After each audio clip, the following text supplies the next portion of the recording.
Hello viewers, আসসালামু আলাইকুম। Welcome to my channel Jahan's food TV.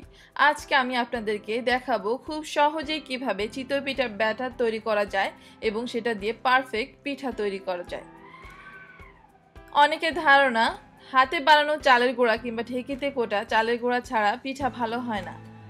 তো আজকে আমি আপনাদেরকে একটা সহজ উপায় দেখিয়ে দেব, কারণ হাতে বানানো চালের গুঁড়াটা আসলে অনেক সময় সাপেক্ষ এবং কষ্টসাধ্য আছে।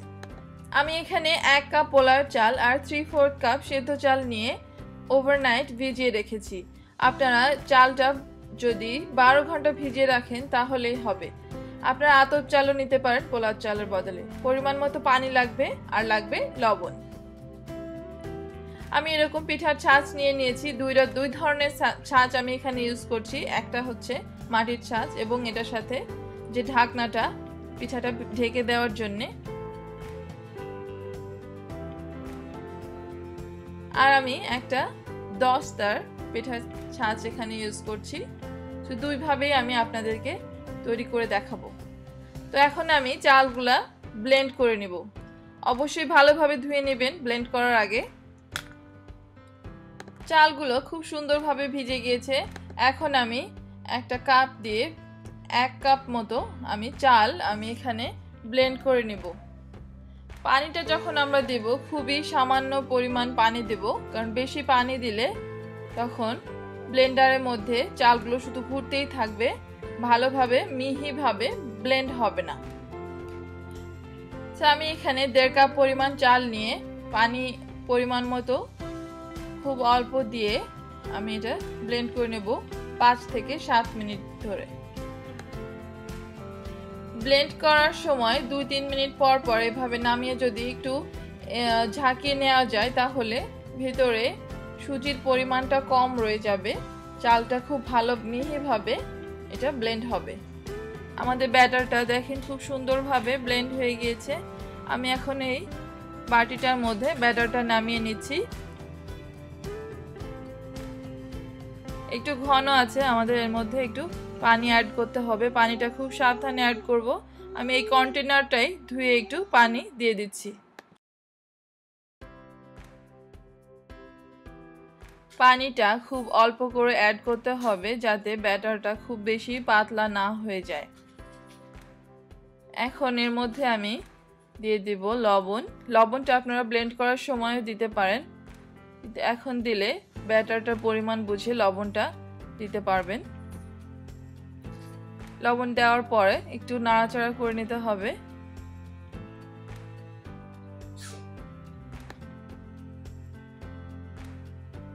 ঠিক না?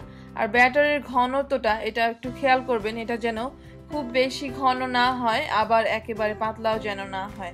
আপনি যখন একটা চামচ দিয়ে ব্যাটারটা এরকম তুলবেন একটু হেভি মনে হবে, এরকম একটা থিকনেস থাকবে এবং খুব স্মুথ একটা থিকনেস। এটা আসলে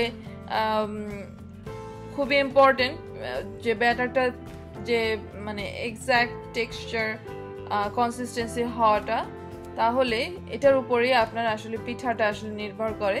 সো এটা খুব পারফেক্ট টেক্সচারটা, পারফেক্ট কনসিস্টেন্সি হওয়াটা আসলে খুব জরুরি।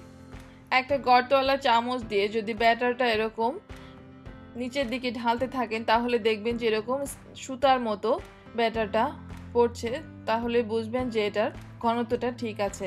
আর তাও যদি আপনারা শিওর না হন তাহলে প্রথমে একটা পিঠা বানিয়ে দেখতে পারেন যে এটা ঠিকভাবে হচ্ছে কিনা। তো আমরা এখন পিঠা বানানো শুরু করব। ছাঁচটা আমি চুলার উপর অলরেডি গরম হতে দিয়েছি। চুলাটা আমরা মিডিয়ামের থেকে একটু বেশিতে রাখবো। চুলার হিটটা মিডিয়ামের থেকে বেশি, হাই হিটের থেকে একটু কম থাকবে। এতে করে পিঠাটা খুব সুন্দরভাবে ফুলে উঠবে আর যে বাবলগুলো তৈরি হয় এগুলোতে পিঠাটা খুব সুন্দর নরম হবে। এমনকি যখন আপনারা দুধ চিতই বানাবেন এতে করে খুব সুন্দরভাবে সিরাপটা পিঠার মধ্যে ঢুকবে। তো ব্যাটারটা দেওয়ার পরপরই আমরা এরকম ঢাকনা দিয়ে ঢেকে দেব। আনুমানিক 4 মিনিট এভাবে রেখে দিলেই আমাদের পিঠাটা খুব সুন্দরভাবে তৈরি হয়ে যাবে। 4 মিনিট পর ঢাকনাটা তুলে দিয়ে আমি পিঠাটা এরকম একটা নাইফ দিয়ে ভালোভাবে একটু তুলে নিচ্ছি। এভাবে আমি বাকি পিঠাগুলোও তৈরি করে নিচ্ছি। ব্যাটারটা পারফেক্ট হলে প্রত্যেকটি পিঠাই আসলে খুব সুন্দরভাবে এভাবে ফুলে উঠবে এবং নরম হবে। পিঠার ছাঁচগুলো আমি বাংলাদেশ থেকে নিয়ে এসেছি, তো আমি একটু কেয়ারফুলি পিঠাগুলো তুলছি যাতে করে আমার পিঠার ছাঁচটা আরও অনেক অনেক দিন টিকে। তো যাই হোক, আমি এখন অন্য একটা ছাঁচ ইউজ করছি পিঠা বানানোর জন্য। পিঠার ছাঁচটা আমি আগে থেকেই চুলার উপরে একটু গরম হতে দিয়েছি। এভাবে হাত দিয়ে উপরে আপনারা একটু দিলেই ফিল করতে পারবেন যে এটা রেডি হয়েছে কিনা পিঠা বানানোর জন্য। আমি এখন পিঠার ছাঁচের মধ্যে ব্যাটারটা দিয়ে দিচ্ছি। এরকম গর্তওয়ালা একটা চামচ দিয়ে যদি একটা নির্দিষ্ট পরিমাণ তুলেন তাহলে দেখা যাচ্ছে প্রত্যেকটা ছাঁচের জন্য এটা একটা পারফেক্ট মেজারমেন্ট আপনি পেয়ে যাবেন। মনে রাখতে হবে চুলার হিটটা যেন অবশ্যই মিডিয়ামের থেকে বেশি থাকে, বাট হাই থেকে একটু কম থাকে, কারণ এটা আসলে একটু বেশি হিটেই তৈরি করতে হবে। দেখেন আমাদের পিঠাগুলো হয়ে গিয়েছে। আনুমানিক 4 মিনিট মতো চুলার উপর রাখলেই পিঠাগুলো আসলে তৈরি হয়ে যাবে খুব সুন্দরভাবে।